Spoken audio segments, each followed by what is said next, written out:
पुकारती माँ भारती, देश है पुकारता पुकारती माँ भारती। उठो जवान देश की वसुंधरा पुकारती, उठो जवान देश की वसुंधरा पुकारती। ये देश है पुकारता पुकारती माँ भारती, देश है पुकारता पुकारती माँ भारती। उठो जवान देश की वसुंधरा पुकारती। उठो जवान देश की वसुंधरा पुकारती।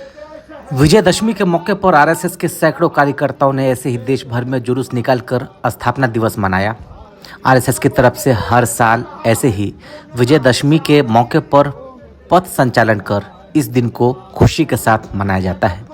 राष्ट्रीय स्वयंसेवक संघ की स्थापना के 99 साल हो रहे हैं। विजयदशमी के दिन ही इसकी स्थापना हुई थी। तब से हर दशहरा पर ये संगठन धूमधाम से पूरे देश में शस्त्र पूजन करता है।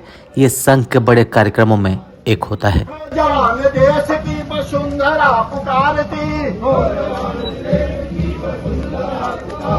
ये देश है पुकारता पुकारती माँ भारती। आज विजयादशमी के उपलक्ष्य पे हमारा पथ संचलन का कार्यक्रम था। आप देख ही रहे हैं, हमारे सब देवतुल्य कार्यकर्ता ने इसमें भाग लिया है। मुझे लगता है आरएसएस के बारे में मैं क्या बताऊंगा, अब तो पूरी दुनिया आरएसएस के बारे में जानती है। ये दुनिया का सबसे बड़ा संगठन है जो गैर राजनीतिक संगठन है। सौभाग्यवश आज ही के दिन, आज ही की विजयादशमी के दिन 1925 में हमारे परम पूज्य आदि सरसंघ चालक श्री हेडगेवार जी ने इसकी स्थापना की थी। आज तो पूरी दुनिया इसको जानती है। इसके बहुत सारे आयाम हैं। इसके कम से कम 76 से 77 इसकी अलग अलग शाखाएं हैं जो अपने सामाजिक दायित्व का निर्वहन कर रही है। तो यह एक गैर राजनीतिक संस्था है जिसका काम सिर्फ राष्ट्र सेवा है, अपनी हिंदू संस्कृति की रक्षा करना है। इस मौके पर यह समझना जरूरी है कि आखिर संघ की स्थापना कैसे और कब हुई और किस तरह ये संगठन 9 दशकों के बाद भी दुनिया के सबसे बड़े संगठन के रूप में खुद को स्थापित कर चुका है। दुनिया के सबसे बड़े स्वयंसेवी संगठन राष्ट्रीय स्वयंसेवक संघ की स्थापना केशव बलराम हेडगेवार ने की थी। भारत को हिंदू राष्ट्र बनाने के लक्ष्य के साथ 27 सितंबर 1925 को विजयदशमी के दिन आरएसएस की स्थापना की गई। 2025 में ये संगठन 100 साल का हो जाएगा। नागपुर के अखाड़ों से तैयार हुआ संघ मौजूदा समय में विराट रूप ले चुका है। संघ के प्रथम सरसंघ चालक हेडगेवार ने अपने घर पर 17 लोगों के साथ गोष्ठी में संघ के गठन की योजना बनाई। इस बैठक में हेडगेवार के साथ विश्वनाथ केलकर, भौजी कावरे, अन्ना साहने, बालाजी हुद्दार, बापूराव भेदी आदि मौजूद थे। संघ का क्या नाम होगा, क्या क्रियाकलाप होंगे, सब कुछ समय के साथ धीरे धीरे तय होता गया। उस वक्त हिंदुओं को सिर्फ संगठित करने का विचार था। यहाँ तक कि संघ का नामकरण राष्ट्रीय स्वयंसेवक संघ भी 17 अप्रैल 1926 को हुआ। मुझे नहीं लगता है इस देश में कोई भी ऐसा विकल्प है जिसमें आरएसएस आज के डेट में भागीदार नहीं है। जो भी सामाजिक जितने भी आप देखते हैं, सामाजिक जितने भी कार्यक्रम होते हैं, सेवा भारती है, विद्या भारती है, आपके क्या कहते हैं कि जो अखिल भारतीय विद्यार्थी परिषद है, भारतीय जनता पार्टी है, ऐसे न जाने कितने ही ऐसे संगठन है जिसमें आरएसएस सहयोग कर रहा है। आरएसएस की ही देन है, ये सारी संस्थाएं आज आरएसएस की देन है और आरएसएस आज इसमें सहयोग कर रहा है, परोक्ष रूप से या अपरोक्ष रूप से। इसी दिन हेडगेवार को सर्वसम्मति से संघ प्रमुख चुना गया, लेकिन सर संघ चालक वे नवंबर 1929 में बनाए गए। राष्ट्रीय स्वयंसेवक संघ का ये नाम अस्तित्व में आने से पहले विचार मंथन हुआ। राष्ट्रीय स्वयंसेवक संघ, जरी पाटका मंडल और भारतोद्वारक मंडल, इन 3 नामों पर विचार हुआ। बाकायदा वोटिंग हुई। नाम पर विचार के लिए बैठक में मौजूद 26 सदस्यों में से 20 सदस्यों ने राष्ट्रीय स्वयंसेवक संघ को अपना मत दिया, जिसके बाद आरएसएस अस्तित्व में आया। आरएसएस की स्थापना पूजनीय डॉक्टर साहब ने, हेडगेवार साहब ने 1925 में की थी और मात्र उसका उद्देश्य यही है कि एक व्यक्ति का निर्माण करना है। जो समाज में बुराई है उसको दूर करना है, स्वयं अपने से ऊपर उठ करके राष्ट्र हित को ध्यान में रखते हुए समाज के लिए कुछ ऐसा करना है, जो समाज की बुराइयां हैं उनको हटाना है, उनके लिए कार्य करना है, स्वयं से ऊपर उठ करके। ये संघ का उद्देश्य है। भारत के लिए आरएसएस इसलिए जरूरी है कि मेरे संज्ञान में है।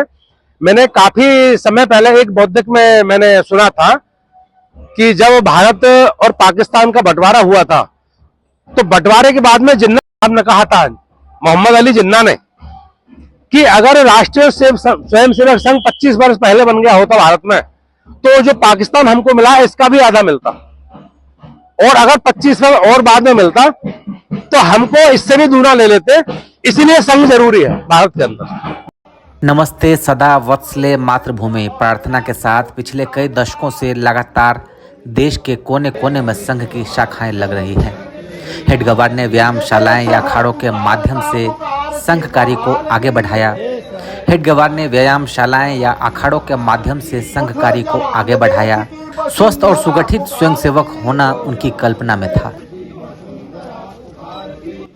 आरएसएस का दावा है कि उसके 1 करोड़ से ज्यादा प्रशिक्षित सदस्य हैं। संघ परिवार में 80 से ज्यादा समविचारी या अनुषांगिक संगठन हैं। दुनिया के करीब 40 देशों में संघ सक्रिय है।